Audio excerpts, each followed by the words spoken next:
Today we're going to start Unit 3, which starts with radicals, but before we get into that, let's review some problems that were on previous ACT tests.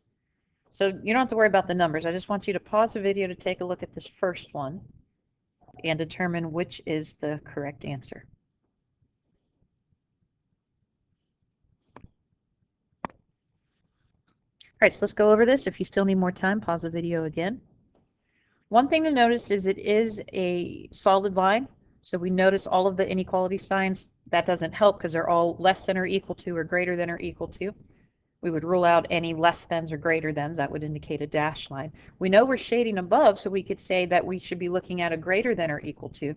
So right now we could rule out F and J.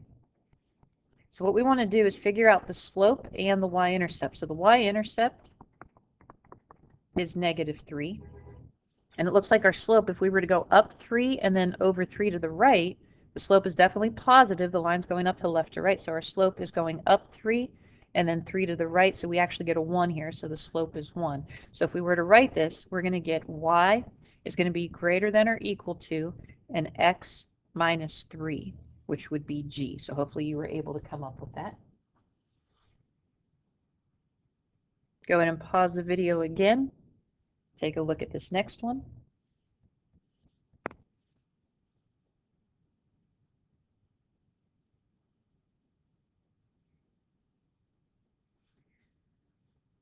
All right, so let's go over this again. If you need more time, go ahead and pause the video again. There's a couple ways to do this. You can go ahead and graph each inequality on one coordinate plane, or just make a quick sketch of one and try to determine. Or you can go through and just substitute each value in, but it has to satisfy all three inequalities. So if we wanted to try A, x is 1. So right now this is saying 1 is greater than 2, which is not true. So the good news is as soon as it fails that first one, we don't have to worry about checking the others. So it's not A. For B, x is 2, so 2 is not greater than 2. It's equal to it, so it's not B. For C, 3 is x. 3 is greater than 2, so that works. 1 is y, so 1 is greater than 0, so that works. But 3 plus 1, it is less than 5, so it works there. So C looks like it's the correct answer. Let's just go through the other two and see which one that would fail. D, again, x is 3, so that makes the first one check. 2 is greater than 0 for y is greater than 0, so that checks. But 3 plus 2 is not less than 5. Now E, 4 is greater than 2, but 0 is not greater than itself. So C is the correct answer. And one more ACT practice problem. Should look very familiar. Go ahead and determine the answer to this problem.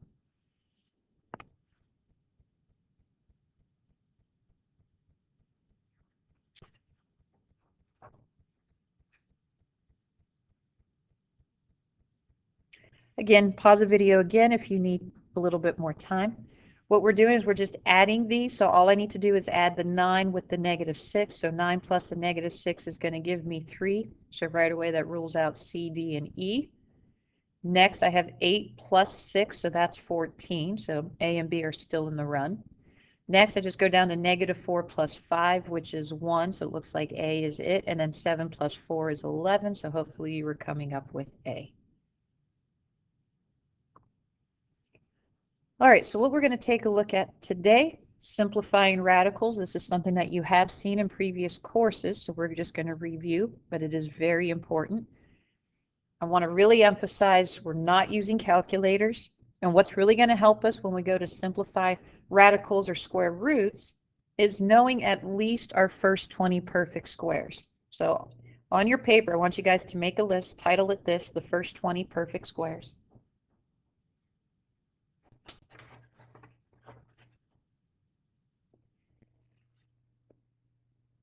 And you could write this list any which way. I just want to write 5 in a column at a time. So here we just have 1 squared is 1, 2 squared is 4, 3 squared is 9, and so on. So I'm going 1 squared up to 5 squared. Next I've got 6, 7, 8, 9, and 10 all squared. Those should be the easy ones to remember. After that, we have 11 squared is 121, 12 squared is 144. Those are commonly memorized as well. Next, 169 is what we get when we square 13. And what's nice between 13 and 14, all we have to do is switch the 9 and the 6 around. So 14 squared is 196. 15 squared is 225. So you want to look over this list and start to memorize it, practice it. Then we get into the larger numbers. 16 squared is 256. 17 squared is 289. 18 squared is 324. 19 squared is 361. 20 squared should be easy to remember, is 400. So we're going to use this list. We're going to get very familiar with it. So after a while, you'll start to memorize these numbers. But using these numbers along with the multiplication property of radicals is what's going to help us simplify radicals.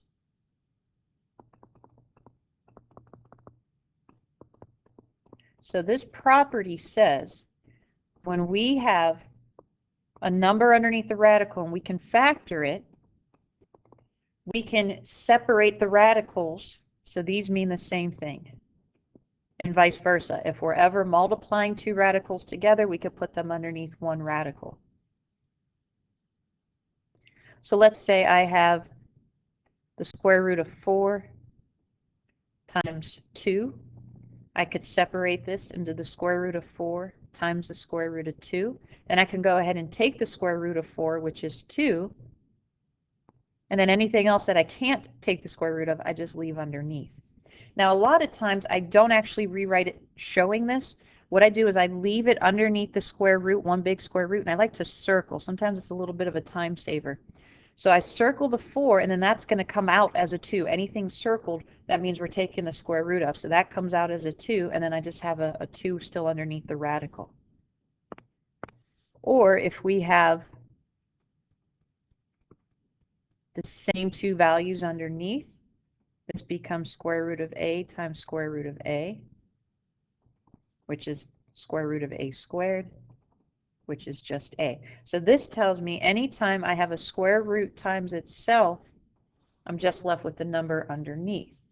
So for instance, if I have the square root of 7 times the square root of 7, that should just give us 7. But we could still go through the process. This would actually give us, following this, I could put it back together, say it's the square root of 7 times 7, which is the square root of 49, which just turns out to be 7 again. So we're going to get used to some of these properties to help us get through these problems a lot quicker. So there's a couple numbers. I just want to show you there are more than one way. There's more than one way to do these problems. But the goal is we want to try to find the largest number from this list that can go into the number underneath the radical. So I want to show you a couple ways. So if we're looking at 72, here's the easiest way to do this. 72 falls between 64 and 81. So I want to start right here. 64 does not go into 72. 49 does not go into 72.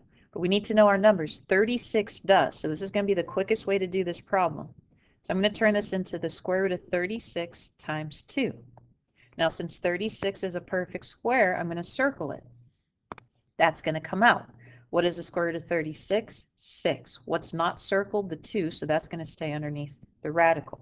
Now if I didn't do it this way, let's say a lot of people think of 9 times 8, which is good. 9 is a perfect square, so I'm going to circle that. That's going to come out as a 3. Now I still have 8 underneath the radical. Well, guess what? There's another perfect square that goes into 8, so we're not done yet. We want to do the same process here. Leave the 3 out in front. 4 goes into 8, so now this becomes 4 times 2. So now I circle the 4. I'm going to leave the 3 out in front. Now the 4 comes out as a 2 because we're taking its square root, and then we still have a 2 under the radical. Now I still get the same answer. It just took me a little longer. Now I want to do this one more time, just showing you what happens if we don't use a number from that list. Let's say we did 12 times 6. I still have to factor further. So let's say we did 4 times 3. And then let's say we actually factored the 6 into a 2 times 3. This is probably the the way that causes the most steps. So I'm going to go ahead and circle the 4. That's going to come out as a 2. And then if you notice here, I have the square root of 3 times the square root of 3, which is just going to come out as a 3. So I do want to circle these two right here because that's going to give me a 9. So technically what I'm looking at now is 9 times 2. So I can go ahead and circle that 9. That's going to come out. So now I have the 2 that's already out there. 9 comes out as a 3, and I still have the 2 underneath the radical. And I still get 6 radical 2. But if you notice this method over here, if we just try to search for the largest perfect square in the first place, we'll get to the answer a lot quicker. Let's try this with 48, square root of 48. So let's go back to our list. Now 48 is between 36 and 49. Now 36 doesn't go into 48. 25 doesn't go into 48. But as it turns out, 16 does. So it's actually 16 times 3. So because I found the largest perfect square, we're going to get to this answer in one step now. 16 is going to come out as a what? Should be a 4. So we get a 4 radical 3. Let's say we didn't do that and we did 4 times 12. We just have a little bit more work to do. Right away, the 4 is going to come out as a 2. And then I still have the 12 to factor. So I'm going to factor that as 4 times 3. Now I'm going to circle that 4. So I already have a 2 sitting out in front. Another 2 is going to come out as I take the square root of 4. Then I multiply the 2 times 2, so I still get 4 radical 3. So you at least want to pick one factor that is from the list, that is a perfect square. If you don't, like what I did for 72 over here, 12 and a 6, you're just going to make it more complicated. So the idea is just to try to find the largest perfect square. So find out where that number is going to fall within two numbers that are already here and work backwards. All right, now we can also see variables. So let's take a look at variables. If our variable has an exponent that's even, that's a good thing. We can take a square root of it and it's going to come out as a nice value. We won't have any more radicals. So just going through this, the square root of x squared, square root and square cancel, and we're just left with x. What do you think the square root of x to the fourth is? What squared would give me x to the fourth? If we think of x squared squared, we're going to end up multiplying the exponents. So the square root of x to the fourth is x squared. So what I have here is, even though we don't write it, it's like having a 2 here. Now in the past, we've done operations with powers where we've added exponents, we've subtracted exponents, we multiplied exponents. Well, in this case, this is where we actually divide the exponents. So it's like I'm dividing the power inside by what we call the index on the outside. So if I had the 2 here, 4 divided by 2 is 2. Here, 6 divided by 2 is going to be 3. So the square root of x to the 6th is x cubed. Square root of x to the 8th is going to be what, guys? X to the 4th. So whenever our exponent is even, we're just dividing it by 2, and that's our new power. Now when our exponent is odd, we still go through the process of factoring. So if I have the square root of x cubed, what I want to do is factor this into the largest even power I can get to 3, so that's going to be x squared times another x.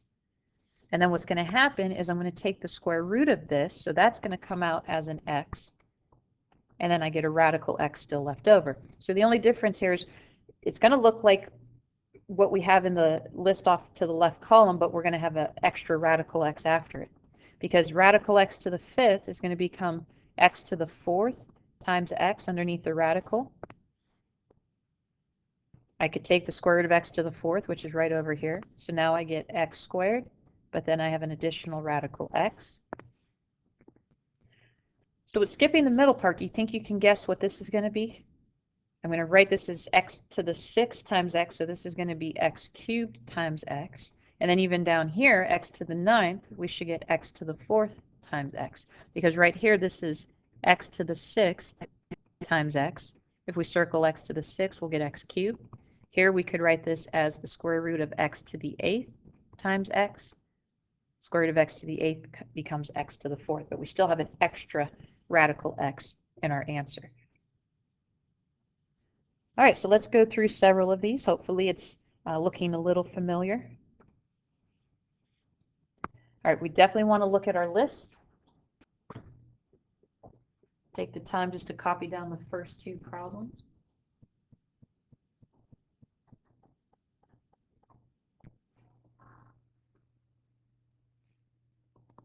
All right, so I just want to make one big radical here. I want to go to the list and think of 250. So if I go back, all right, so 250 is going to show up right between, this is the 15th number squared and the 16th number squared. So 250 is going to show up between that. So I'm just going to go backwards, and it doesn't look like anything can go into 250 evenly until I get to 25. So I'm going to write this as 25 times 10. Here's another way to check that you got the largest perfect square, because look at 10. 10 doesn't have any more square or perfect square factors in it. The only other factors of 10 are 2 and 5, and neither of those are perfect squares. Now, n squared, that's an even exponent, so I want to leave that alone. Now I'm going to go through and circle all the perfect squares.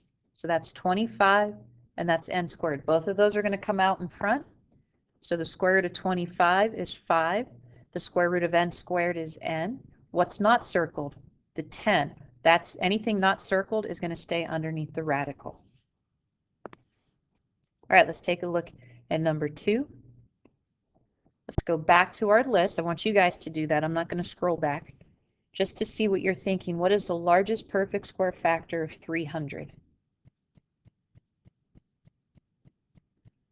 25 can go into 300, but there's something even larger. Hopefully you guys were finding 100, because 300 is just 100 times 3. Now v cubed I'm going to write as v squared times v, just like what we did on the previous page. So now I'm going to go through and circle the 100 and the v squared. Those two items are going to come out. Square root of 100 is 10. Square root of v squared is v. What's not circled is the 3v, so that stays underneath the radical. Go ahead and copy down 3 and 4.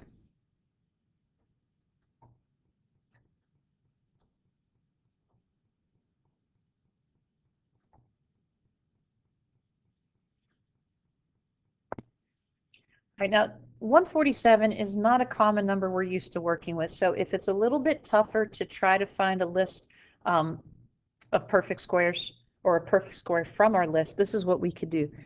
Usually I would say divide by 2 or divide by 3. Now 147 is not even, so let's try dividing it by 3. We're going to do some long division. So 3 goes into 14 how many times? 3 times. So I'm going to put the 3 up here, multiply 3 times 3. Sorry, 4 times. 4 times 3 will get us a 12. And then we'll subtract, bring down the 7. 3 goes into 27 how many times? And that's going to be 9. So 9 times 3 is 27. So 49 times 3 is 147. So we're going to go ahead and factor this as 49 times 3.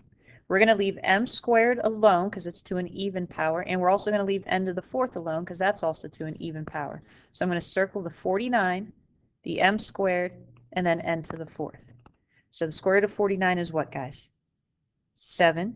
Square root of m squared is just m, and then the square root of n to the 4th, remember we're just cutting the exponent in half or dividing it by 2, should be n squared. The only thing left is 3 underneath the radical. Now number 4 just has a number.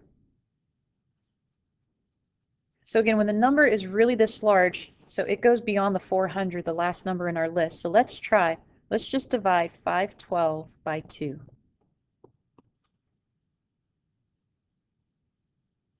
So if we took 2 into 5, we're going to get 2. Multiply 2 times 2, that's 4. Subtract 5 minus 4 is 1. Bring down the next one. 2 goes into 11 5 times, so 5 times 2 is 10. We subtract, that's going to give us a 1. Bring down our 2. 2 goes into 12 6 times. So 256 times 2 is 512. Let's go back to our list. Does 256 show up in our list? It should. And if you could remember, just go ahead and count what number squared would give us that. All you have to do is count the numbers. And that should give us 16. All right, so we're going to get this. We're going to rewrite this as 256 times 2.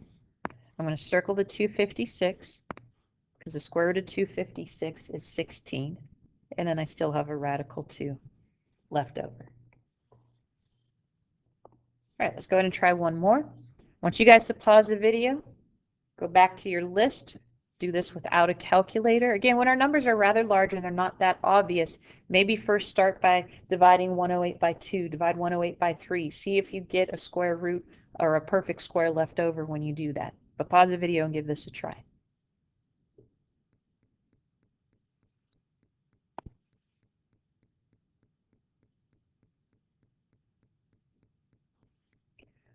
All right, if you need more time, pause the video again.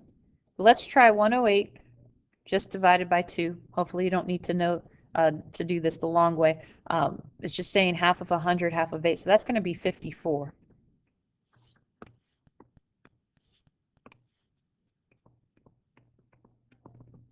.54 is definitely not a perfect square. Now we could work with this, but let's not. Let's take 108 and see if we could divide by 3. Now 3 goes into 10 3 times. That'll give us a 9. Subtract here, so that'll give us a 1, bring down the 8. 3 goes into 18 how many times?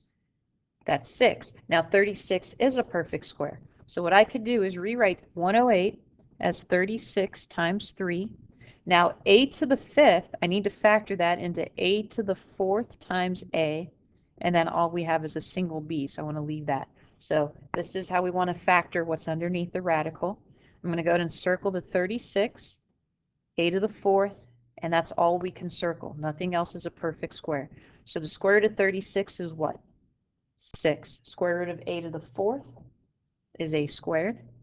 What's not circled stays underneath the radicals, so a 3ab.